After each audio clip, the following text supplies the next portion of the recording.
Bienvenue à tous, voici l'enseignement numéro 7 sur 8 pour le mois de novembre 2016. Dans le cadre du mentorat sur l'éthique, nous allons enseigner les fantômes de lignes de tendance ou fausses lignes de tendance. Le premier sera le support de la ligne de tendance diagonale. L'amorçage se fait en voyant le marché commencer à faire des hauts et des bas plus élevés.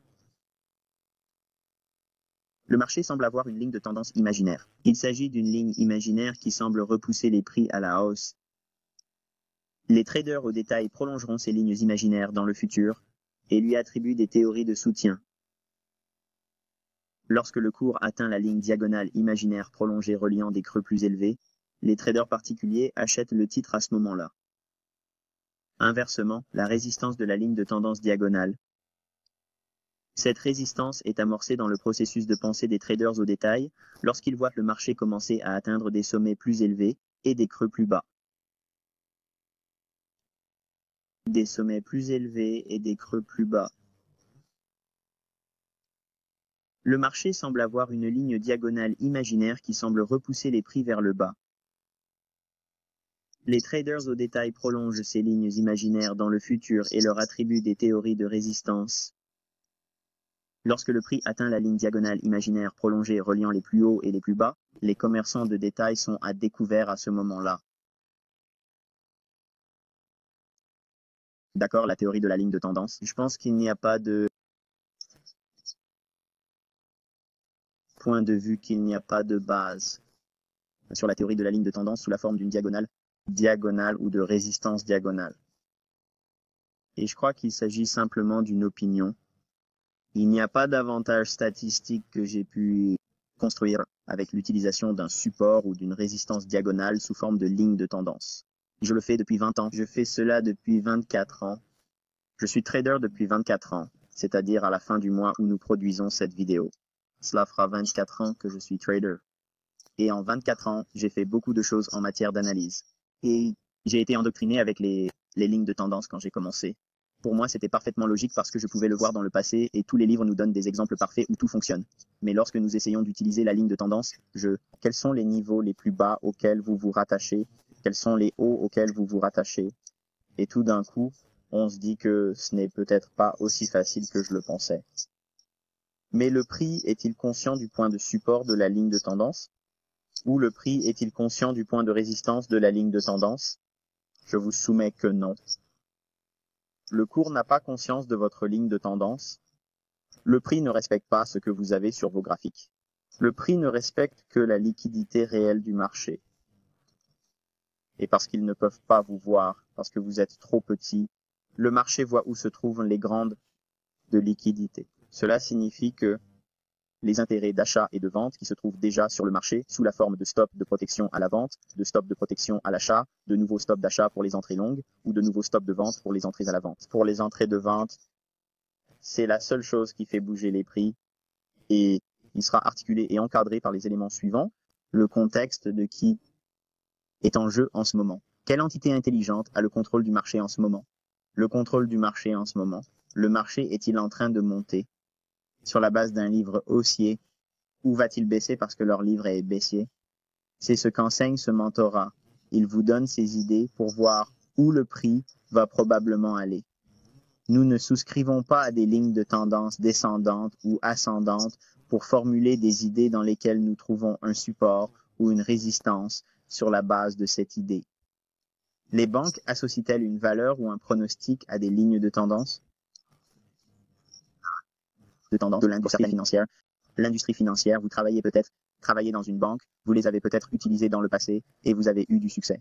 Je vous dis que les banques n'ont pas d'association ou de pronostic sur l'évaluation d'une ligne de tendance sur une base diagonale.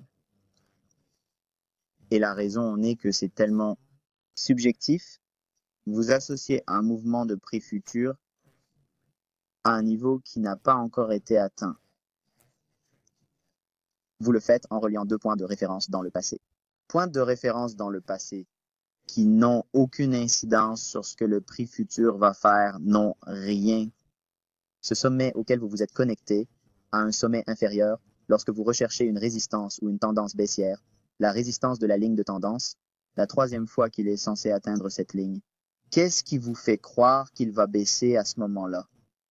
Simplement parce que vous avez tracé la ligne sur votre graphique. Les banques se moquent de ce que vous griffonnez sur votre graphique. Elles s'en moquent. Elles n'en sont pas conscientes, d'accord? Mais ce dont elles sont conscientes, c'est du sentiment qui se déplace et se construit autour de ces niveaux. Parce qu'il sera souvent reproduit au niveau des fonds. Les fonds seront battus. C'est la base du commerce. Les grands négociants sont les proies. C'est là que vont les marchés. Ils vont chercher leurs ordres, pas nos petits ordres, pas nos petites liquidités. D'accord. Mais parce que nous avons appris à négocier en troupeau, comme les traders de fonds, nous sommes très souvent les victimes de cette guerre entre l'argent intelligent et les grands fonds. C'est le modèle commercial en vigueur. Les grands fonds sont cannibalisés lors des retournements, mais ils sont autorisés de faciliter les tendances à long terme lorsque les marchés se trouvent dans cet environnement. Mais les lignes de tendance ne sont pas la clé du succès. La nature même des lignes de tendance est-elle un défaut qui en fait le cœur du système? Je vous répondrai que oui, parce qu'elles offrent trop de carottes suspendues devant les yeux des traders en pensant que ce sera une configuration facile.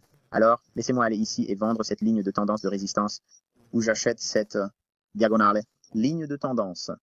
Ce n'est pas si simple, mais nos graphiques nous montrent souvent de belles lignes de tendance. Jolies, opportunités magnifiquement déguisées qui sont impossibles. Sachant cela, comment les teneurs de marché peuvent-ils tirer parti de cette erreur dans l'action des prix?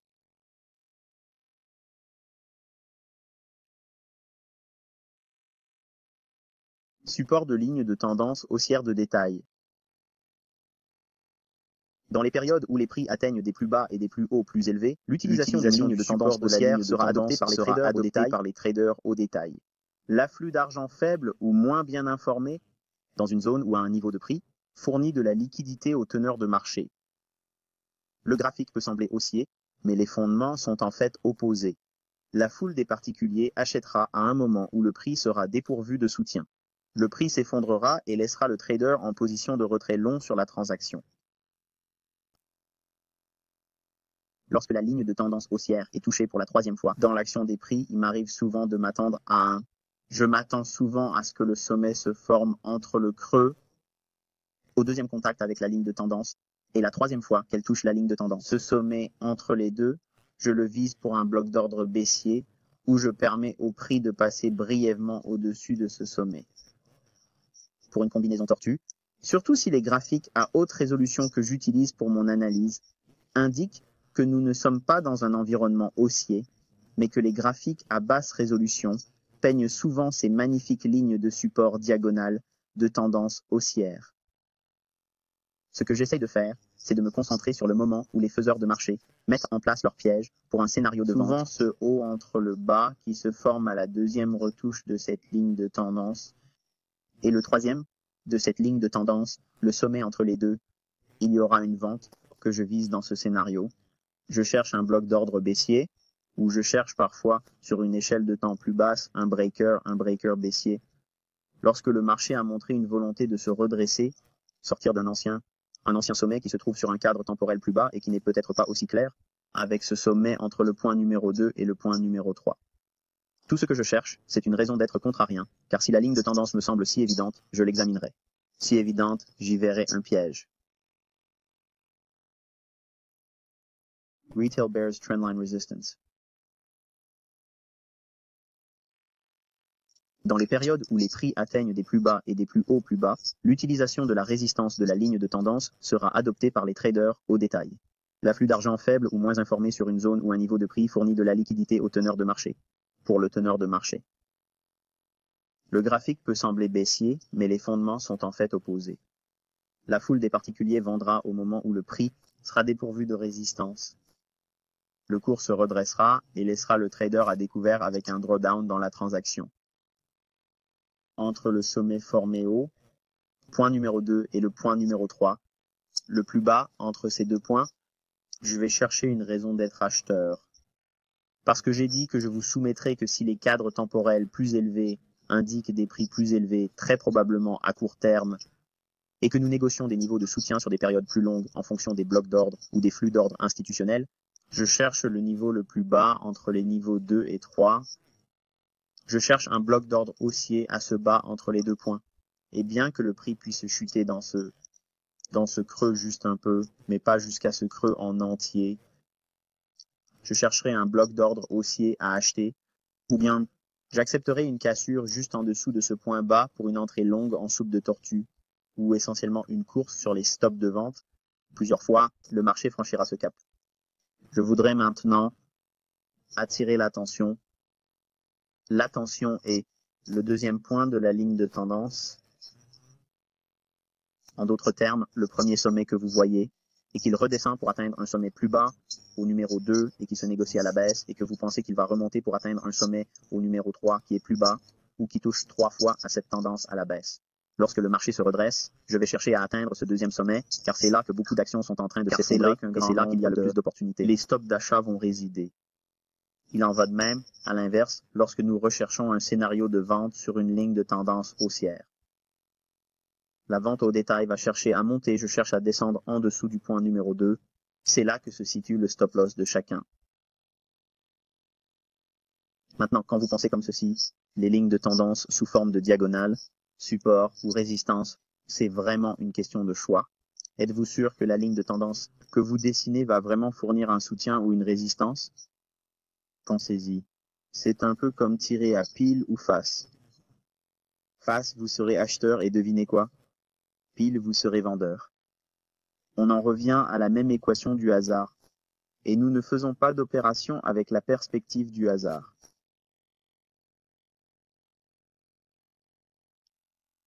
Lorsque nous négocions, nous observons le marché pour obtenir des indices. Des indices qui montrent que l'argent intelligent va utiliser les liquidités mises à la disposition des investisseurs, volontaires ou non, sous la forme de fonds et d'argent non informés. Il faut penser comme ce fournisseur de liquidités. Le prix est délivré à des fins d'efficacité pour les entités de l'argent intelligent seulement.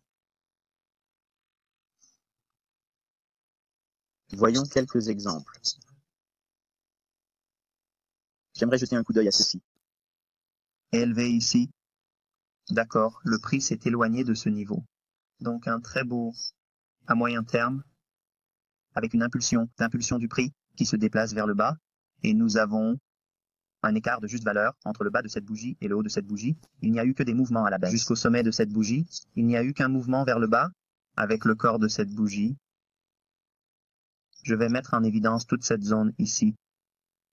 Et nous allons faire référence au plus bas de cette bougie,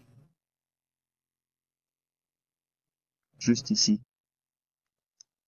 Ok, donc nous allons surveiller le prix des transactions. C'est le niveau de réaction que nous allons attendre à l'avenir. C'est ainsi que nous commençons la configuration. Le prix commence à se redresser vers le haut. Les transactions se font directement sur le niveau en question. Le jour où cela se produit, c'est le 11 décembre 2015. D'accord, ici à droite, nous avons la période de 15 minutes pour le 11 décembre 2015. Et nous allons délimiter ce même sommet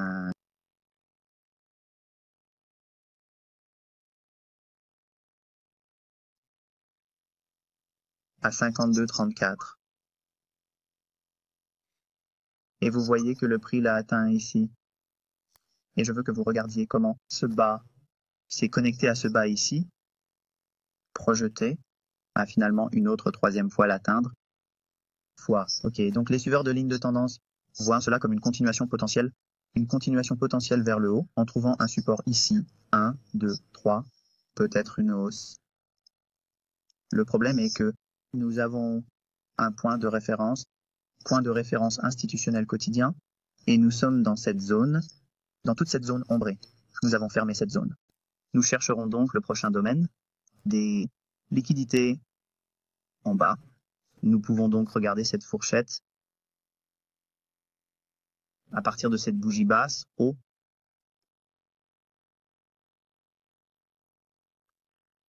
de cette bougie basse haute, out, jusqu'à cette bougie basse, entre cette bougie haut et cette bougie bas, il n'y a eu qu'un seul passage à la hausse. Nous allons donc chercher le prix. Je vais redescendre dans cette bougie haute sous la forme de 50-60, un niveau de 50-60. Nous savons donc qu'il est possible que le prix veuille baisser en fonction de la liquidité. Nous avons des lignes de tendance ici qui seraient raisonnables en termes de ce que les détaillants devraient dessiner, s'attendant à des prix haussiers. Laissez-moi vous montrer à quoi ça peut ressembler, comme au moment de sa formation. D'accord, il y a un creux ici. Il trouve un soutien ici. L'ancien sommet est ici. On peut donc raisonnablement s'attendre à une hausse. Le problème, c'est que la seule chose qu'il a faite, c'est de remonter dans la dernière bougie haussière ici, qui est un bloc d'ordre baissier juste là. Donc, en utilisant le paradigme de l'efficience du marché, nous ne voyons pas cela comme un support de ligne de tendance. Nous voyons cela comme un retour à la hausse dans une raison d'augmenter la position courte et le marché s'effondre. Le marché se négocie à la baisse dans un bas ici même, que nous regarderons quand nous ferons un zoom arrière dans quelques minutes. Nous avons un creux ici. Nous avons un autre creux ici, projetant ce creux dans le temps. D'accord. Nous pouvons voir le prix descendre jusqu'à cette troisième fois. S'agit-il d'un scénario haussier? Non. Il ne va que jusqu'à la dernière bougie à mi-chemin ou seuil moyen. Voyons donc ce que c'est. D'accord? Ici, le taux d'équilibre, le taux d'échange, ce point de référence. Nous allons chercher à ce que le prix descende et ferme dans ce vide. Cette bougie est basse ici et cette bougie est haute. Donc ici, il y a un vide de liquidité. Et nous avons vendre des actions en dessous de ce niveau bas. Encore une fois, en se rappelant que nous nous concentrons sur l'idée sur le graphique journalier comme une banque chercherait un niveau de 50-60. Donc ici, nous regardons le marché évoluer à la hausse. Tout ce que nous considérons comme un support sur une base diagonale, sur une ligne de tendance, nous allons le considérer comme suspect. Et les acheteurs vont arriver en masse. Nous aurons d'excellentes occasions de leur vendre des biens. Marché, les métiers vers le haut. L'équilibre. Une fois de plus, perce le sommet, le costume de tortue se vend et se négocie une fois de plus à la baisse jusqu'à ce niveau. Je vais donc faire un petit zoom arrière sur un graphique en 30 minutes. Vous pouvez voir cette autre ligne de tendance. Nous avons donc un creux ici, puis dans le temps, il y a un autre plus bas. Et le prix descend, le touche ici. Est-ce un achat? Non, c'est seulement un retour à la hausse dans cette dernière bougie. Bloc d'ordre baissier. Vendre ici? Je ne vois pas ça comme un scénario haussier à cause de la ligne de tendance, parce que nous nous attendons à ce que cette zone favorise la vente. D'accord, c'est une zone dans laquelle nous allons chercher à vendre une vente. Le prix se vend effectivement. Et vous voyez la tendance baissière ici. Il repasse au-dessus de l'ancien sommet, combinaison de tortue ou un bloc d'ordre baissier. D'accord, parce que nous utilisons une configuration à plus grande échelle. Ici, votre stop serait l'occasion de placer un stop au-dessus d'un ancien sommet ici. Il est probable que l'accélération passe par ce qui serait considéré comme le support d'une ligne de tendance et finalement vers le bas dans le niveau de 50-60, juste ici. Et comme vous pouvez le voir, ici jetons un coup d'œil sur quelques lignes de tendance baissière qui sont en fait des scénarios d'achat. Ok les amis, nous avons une belle hausse ici.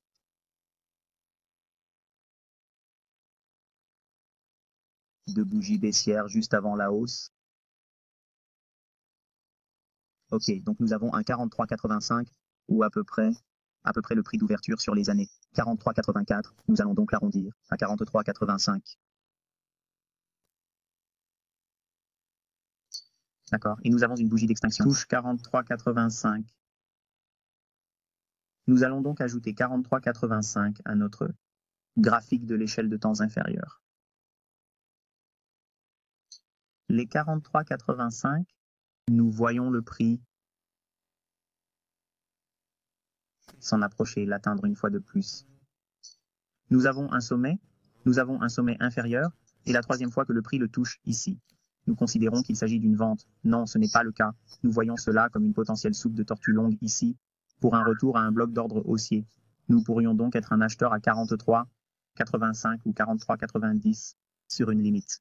Ou si nous pouvons obtenir un remplissage à 43,80 ou plus bas, vous seriez un acheteur ici avec l'espoir qu'il s'agit d'une fausse ligne de tendance.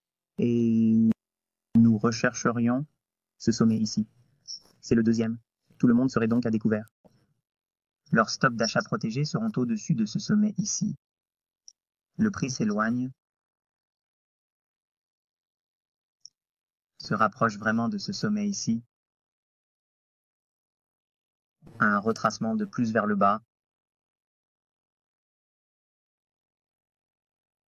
Retour vers le bas dans les deux dernières bougies baissées ici comme opportunité d'achat.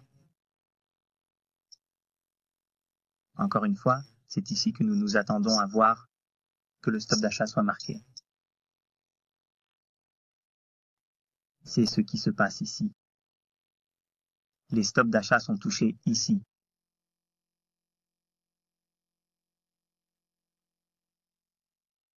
Vous pouvez le voir ici. Les stops d'achat sont touchés ici. Ensuite, vous seriez autorisé à avoir des prix plus bas parce que nous avons vu les sommets atteints ici, sous la forme d'un taux d'arrêt à l'achat. Et maintenant, la liquidité en dessous de ce seuil pourrait être testée. Voici un autre exemple. Nous avons une belle bougie baissière ici, un bloc d'ordre haussier. Il est validé lorsque cette bougie se négocie au-dessus de le haut de cette bougie baissière. La bougie suivante se négocie à nouveau à la hausse dans la troisième bougie. Vous voyez qu'il s'ouvre ici et qu'il se négocie à la baisse dans le corps de cette bougie baissière. Le seuil moyen est d'environ un 44 grand chiffre et l'ouverture se fait à un 44,46 sur cette bougie baissière. Nous avons donc une fourchette de 46 pips. Et le jour de cette bougie est le 18 mai de 2016. Nous voyons le 18 mai ici. OK, et nous voyons le sommet, un sommet plus bas qui peut s'étendre dans le temps. Est-ce que le prix se vend ici? Un peu, puis il remonte une fois de plus pour que les traders qui considèrent qu'il s'agit d'une tendance baissière qui a peut-être été cassée, ils peuvent voir cela comme un retour à la baisse pour être acheteur et ils se trompent là aussi. Également, vous pouvez voir ici un schéma graphique classique dont nous n'avons pas parlé, mais dont nous allons parler dans le cadre de ce mentorat. Schéma graphique classique triangle. Et un faux breakout ici, il se serait trompé même en négociant avec cela. Et l'explosion vers le haut dans l'une des 46 grandes figures. Maintenant, la raison pour laquelle une 46 grande figure est la dernière bougie ascendante dans le graphique journalier et qu'elle s'est refermée sur toutes ces bougies baissières, de sorte que le flux d'ordre institutionnel, vous allez voir le prix remonter et fermer toutes ces bougies. Il n'a donc été que livré à la baisse, toutes les bougies à la baisse. Le prix doit être équilibré de manière efficace en offrant à l'achat après qu'il ait été vendu puis offert à la vente.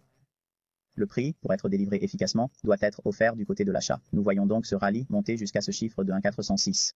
Et c'est pourquoi il a rapidement atteint ce niveau ici, mais brisant cette idée de ces supposées lignes de tendance, ce n'est pas la clé, les gars. Mais nous pouvons voir que lorsque les transactions, les probabilités changent vraiment en notre faveur lorsque nous faisons le contraire.